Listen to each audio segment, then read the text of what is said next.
Stage پہ کہہ رہا تھا حضور مجھے دیتے ہیں اور پہلے اس کو کہتا ہے اکاؤنٹ میں 40,000 کراؤ تو پھر گاڑی چلے گی. ایک گل کرنا یار, ایک گل کر, یہ 40,000 والی گڈی لمبی نہیں ہو چلتی, چلتی ہے پر لمبی, لمبی گاڑی اسی کی چلتی ہے جسے مدینے والے محبوب چلاتے ہیں.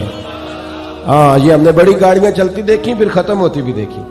ہاں اعلیٰ حضرت فرمایا کرتے تھے کون دیتا ہے دینے کو منہ چاہیے, دینے والا ہے سچا ہمارا. چلو بات بھی سن لے میرے اعلیٰ حضرت کی. اعلیٰ حضرت فاضل بریلوی رحمت اللہ علیہ نا دکان پہ تیل لینے چلے گئے سرسوں کا. پہلے یہ بھی دیکھے اتنے بڑے پیر اور مولوی اور تیل لینے خود جا رہے ہیں. اب بتا آج کے زمانے کا پیر تو اپنے گھر کا شاپر بھی نہیں نہ اٹھا سکتا, وہ بھی کسی اور ہی چاڑا ہے. تو حضرت خود تیل لینے گئے سرسوں کا. دکاندار سے کہا کہ یہ نا بوتل تیل کی بھر دو. اس نے بھر دی. فرمایا کتنے پیسے؟ کہنے لگا ویسے تو 5 آنے کی ہے, آپ ہمارے عالم میں آپ 3 آنے دے دیں 2 رہنے دیں.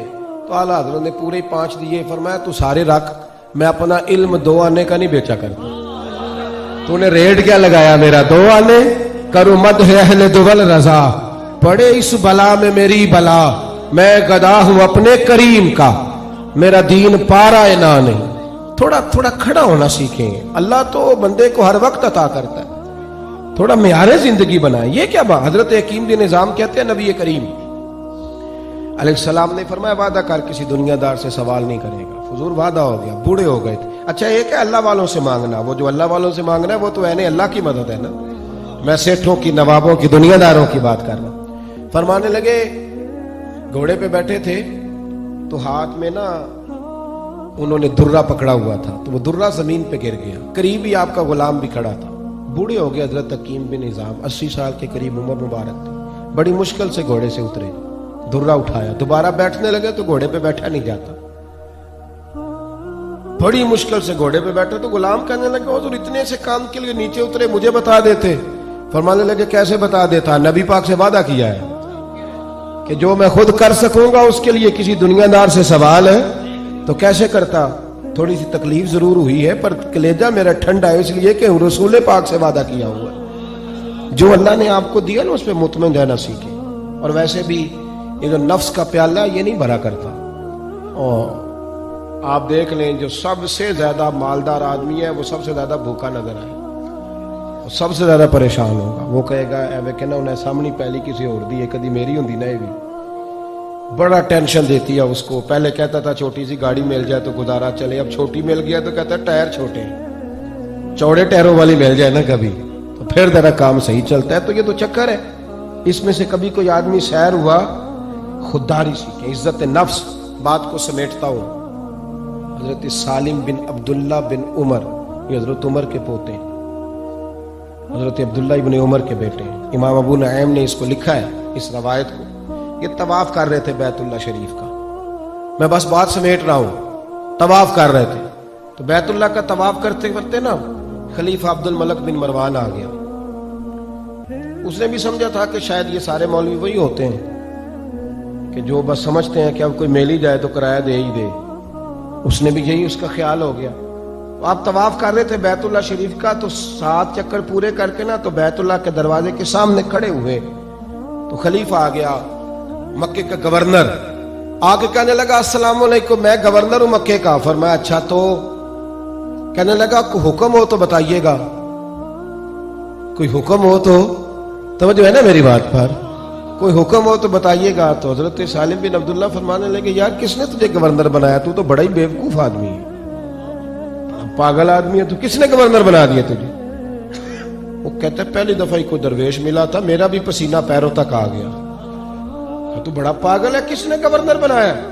میں نے کہا جی کیا ہوا؟ کہنے لگے تو بڑا بیوقوف ہے بھائی, اللہ کے گھر میں آ کے, بیت اللہ شریف میں آ کے اور مقام ملتزم کے سامنے کھڑے ہو کے یہاں بھی میں دنیا داروں سے مانگوں گا, یعنی یہاں آ کے بھی میں لوگوں سے کہوں گا اللہ کے گھر کے سامنے. کہ نا اعلیٰ حضرت نے لکھا ہے مسجد میں رفائی کام کا اعلان ہو سکتا ہے, لیکن کوئی شخص اگر مسجد میں اپنی ذات کے لیے اعلان کرے, یہ اعلیٰ حضرت کا فتویٰ ہے, اور آپ نے اسے 1 روپیہ دیا تو مسجد سے باہر نکل کے آپ کو 70 روپے دینے پڑیں گے. اگر ہاں اس لیے کہ کیوں دیے آپ نے, آپ کو نہیں پتا کہ یہ معاملہ یہ معاملہ کچھ اور ہے. اللہ کے گھر میں جاؤ تو صرف اللہ سے مانگو, رسول اللہ سے مانگو, اللہ کے بندوں سے. لیکن دنیا داروں سے مسجدوں میں جا کے سوال, میری بات کی سمجھ آ رہی ہے آپ حضرات؟ وہاں جا کے بھی سیٹھوں نوابوں سے مانگو. تو حضرت سالم بن عبداللہ کہنے لگے تو بڑا ہی بیوقوف ہے بھائی, یہاں آ کے بھی تجھ سے مانگوں. وہ کہتا میں پریشان ہو گیا. لیکن دنیا کا معیار ہے, دنیا کو ٹھکرا دو تو دنیا پیچھے پیچھے آتی ہے. حضرت صاحب کہتے ہیں میں 2 نفل پڑھ کے نا تو باہر نکلا, جس طرح آج لوگ باب عبدالعزیز سے, باب فہد سے باہر نکلتے ہیں, بیٹے بیٹھ جائیں اللہ آپ کو جزا دے, عرض کیا تو ہے. تو کہتے ہیں میں وہاں سے جب باہر نکلا نا تو وہ پیچھے آ گیا عبد الملک بن مروان. تو انتظار کر رہا تھا, میں اس کے قریب سے پھر گزرا تو کہنے لگا حضور ایک گزارش اور کر لوں. تو میں نے کہا کر لو, کوئی رہ گئی ہے تو. کہنے لگا حضور اب تو خانہ کعبہ سامنے نہیں, اب تو مسجد الحرام سے باہر آ گئے, اب بھی کوئی حکم بتا دے. تو حضرت سالم بن عبداللہ مسکرائے, فرمانے لگے چل ٹھیک ہے, یہ بتا تجھ سے دین مانگوں کہ دنیا مانگوں؟ جو تو کہتا ہے کر لیتے ہیں.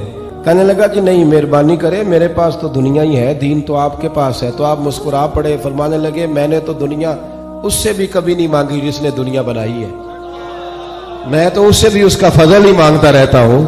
تو جب اس سے دنیا کا مال نہیں مانگا تو میری طرح محتاج ہے.